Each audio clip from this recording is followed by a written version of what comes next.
Chairman. I rise to inform the House on the situation in Sri Lanka. Sir, at the outset, allow me to convey that I fully share the concerns and sentiments raised by the honourable members of this August House regarding the welfare of Sri Lankan Tamils.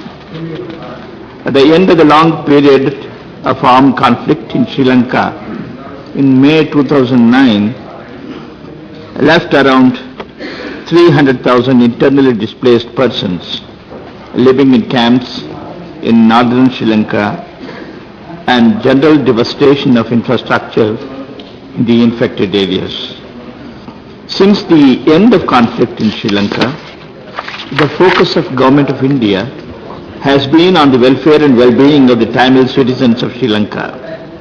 Their resettlement and rehabilitation have been of the highest and most immediate priority for the government.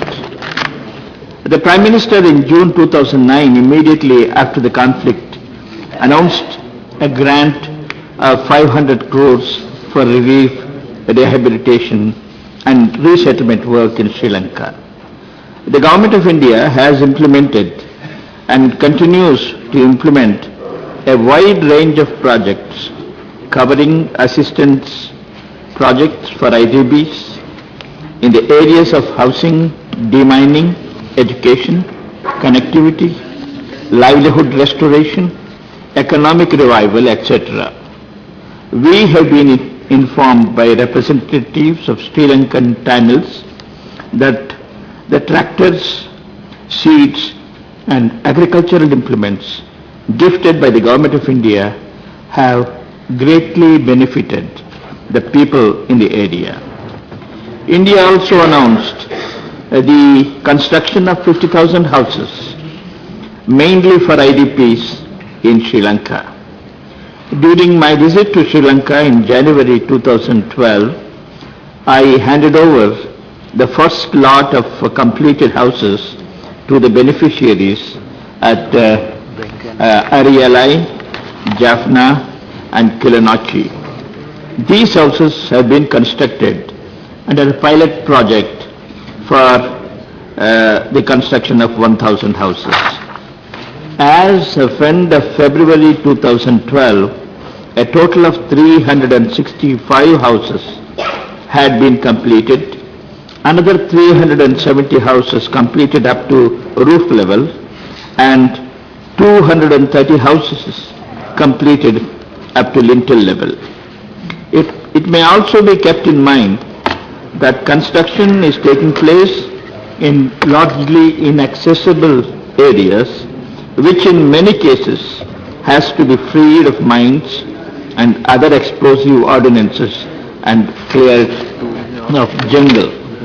In December 2011, the Cabinet approved the modalities for construction and repair of the remaining 49,000 houses. A memorandum of understanding for construction of these houses was signed between India and Sri Lanka on 17 January 2012 in Colombo. The project is expected to be completed within 3 years of commencement of work on the ground. In addition to houses, India also gifted bicycles to IDPs and handed over hospitals and schools rehabilitated under the assistance of the Government of India in the northern province of Sri Lanka. I would like to underline that it is mainly as a result of our constructive engagement with the Government of Sri Lanka and our considerable assistance program that a modicum of normalcy is beginning to return to the Tamil areas in Sri Lanka. There has also been progress given the withdrawal of emergency regulations by the Government of Sri Lanka and the conduct of elections to local bodies in the northern province of Sri Lanka. Honorable Deputy Chairman, our primary objective in all that we are doing in Sri Lanka is to ensure the welfare and well-being of Sri Lankan Tamils, including IDPs, and to assist in the reconstruction and development of areas affected by the conflict. Several honorable members of the House have raised the issue of alleged human rights violations during the protracted conflict in Sri Lanka and on the US-initiated draft resolution on promoting reconciliation and accountability in Sri Lanka at the ongoing 19th session of the UN Human Rights Council in Geneva. Concerns have been expressed by various quarters on allegations of human rights violations, including as shown in the Channel 4 documentaries. It is the responsibility of the Sri Lankan government in the first instance to investigate and inquire into them through a transparent process. We understand that the government of Sri Lanka has initiated a series of measures, including appointment of a cabinet subcommittee to monitor implementation of the proposals in the National Human Rights Action Plan and reactivating the National Police Commission in line with the recommendations of the Lessons Learned and Reconciliation Commission report. Separately, the Sri Lankan defense authorities are reported to have appointed a court of inquiry to look into allegations of human rights violations as required by the LLRC report.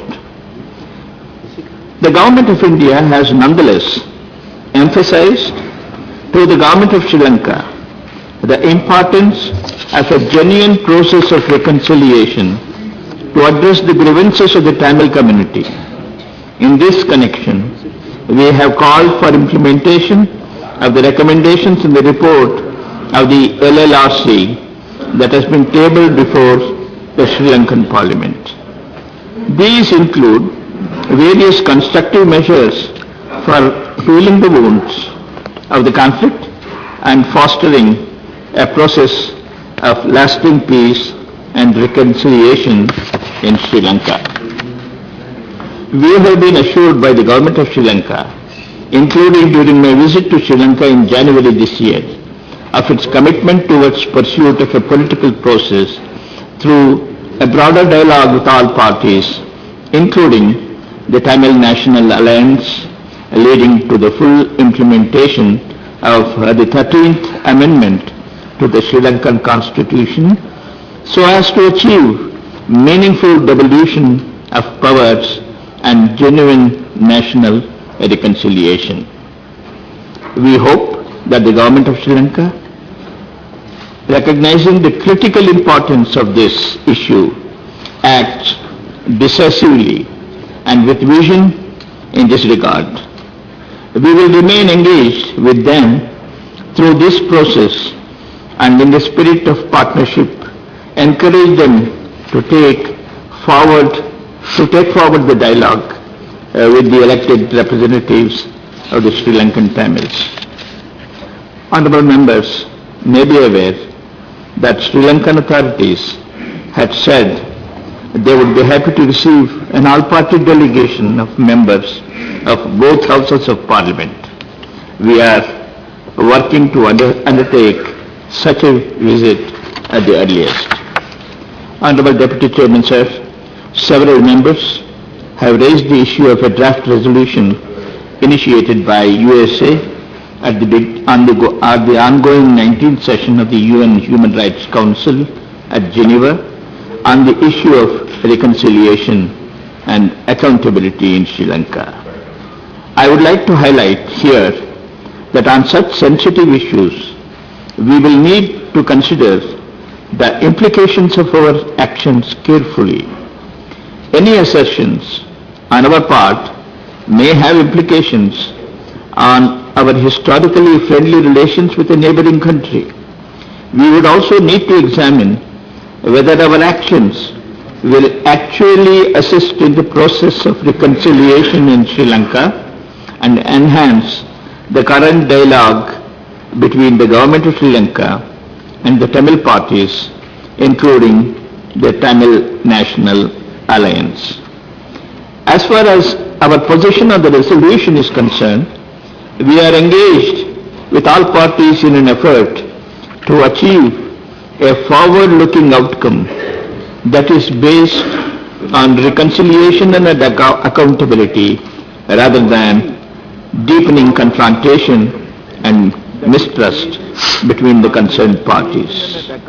I may mention that the issue of human rights allegations against Sri Lanka is yet to come up for formal discussion at the 19th session of the UN Human Rights Council in Geneva. A view on this issue would be taken as and when the time is finalized for consideration of the draft resolution on Sri Lanka in the Human Rights Council.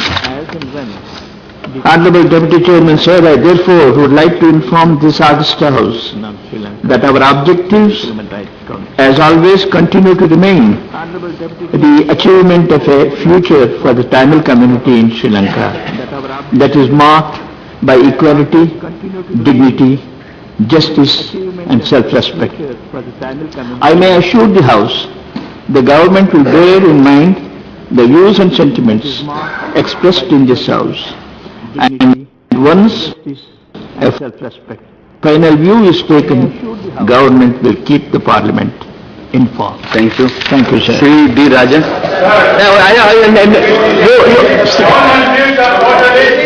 All